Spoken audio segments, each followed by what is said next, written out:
Ryan, I appreciate you updating this, don't throw it away, okay? Because we want to keep it. So don't send it to anybody else. Yep. All right. Send the old one. Yeah, send the old one. What is AIS Prism simulator training? That is a training with, there's a kind of a projector like that, and we go through different scenarios, and it's actually, we have a gun that connects with the screen, and it's like active shooter. We go into a school and whatever, and we have to give her verbal commands, and while we're going through it, if somebody comes out with a gun, they actually shoot at us. The machine shoots balls at us, so it simulates real life situations for what we could encounter. In other words, it's video games.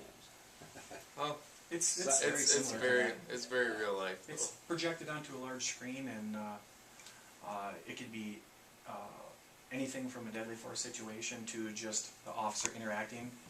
There's an instructor who's listening to Ryan's commands, or his presence, what he's doing, what he's saying, and then he can hit a key to de-escalate a situation, depending on if Ryan's saying the right things, if he's getting distance, getting behind cover. And there's situations where we have to simulate, we'll use a laser, on a firearm, where you would shoot at a subject, or it might be a situation where you pull out a taser, and you say taser, taser, and then the situation would end. So it just gets more training. I think it's a very good thing. Some level of realism. Yep, and that to it, and that training is free to us through Fillmore County. When they do it, they ask us if we want to come, so we just have to send our guy, and usually we have them do it during their shift, so it costs us nothing extra. We use a similar system in the Army. It's very interesting, because you can sit there and if they're doing the wrong things, you can really ratchet it up on them and make it very confusing, which it's like in real life. But it's all done in a safe environment. You can play it back and go through what happened, and they can learn an awful lot through going through that training.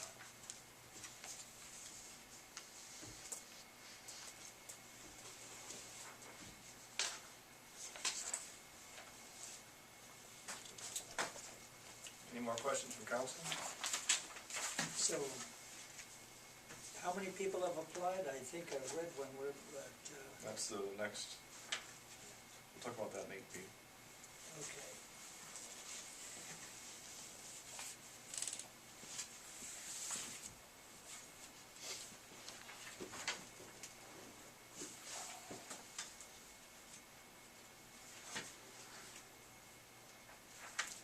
I would move that the council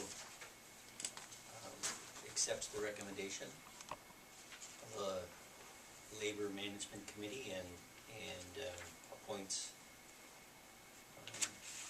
Officer Ryan Quaner to the full-time position.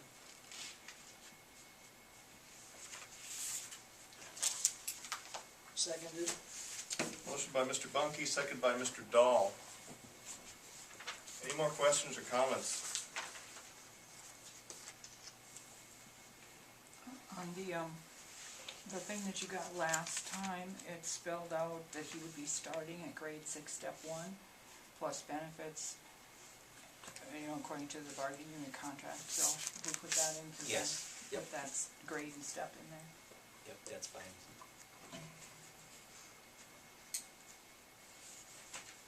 Anything else? All in favor of the motion, say aye. Aye. Opposed? Motion passes. Welcome to the force, Ryan. Thank you. Thank you very much. Congratulations. Thanks. All right, let's move on to 8B. Advertisements were posted for the second police officer position. The attached selection process details the scoring process to evaluate education experience, score oral interviews, conduct backgrounds, and recommend final candidates for council review and selection. As anticipated, some of the applicants may be recommended for employment on a part-time basis. Chief, how's that going?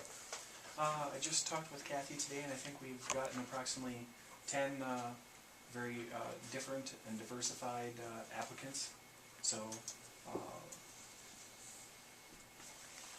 I'm excited to get the ball rolling. It's still open until 4:30 tomorrow for anybody else who wants to get their application into City Hall. So that's where we're at. We advertised in the Fillmore County Journal, our Facebook page, and the Rushford paper, and I think that's pretty good for our general area here.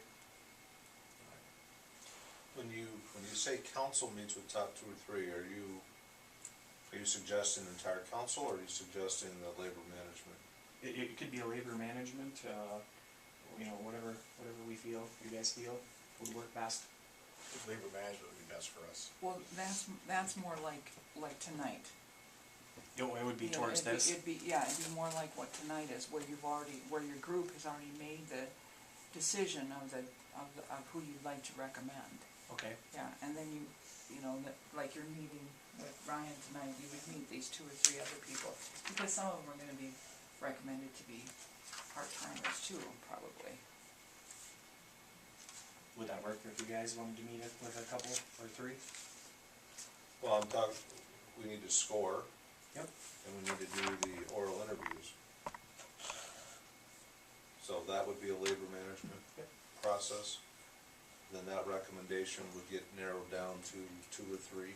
Then you want to bring 2 or 3 here? I guess that's my only question. Well, you've got the full-time position, and then he's got the part-time positions he wants to fill too, so. Right, I understand, I wouldn't want, my concern is that the council gets the impression that number 3 is the guy we want, or person that we want, when labor management is suggesting a different person. Right. Right. But we can cross that bridge when we get to it. So I think that follows what we did with Lynn, where we scored and then we did the interviews. So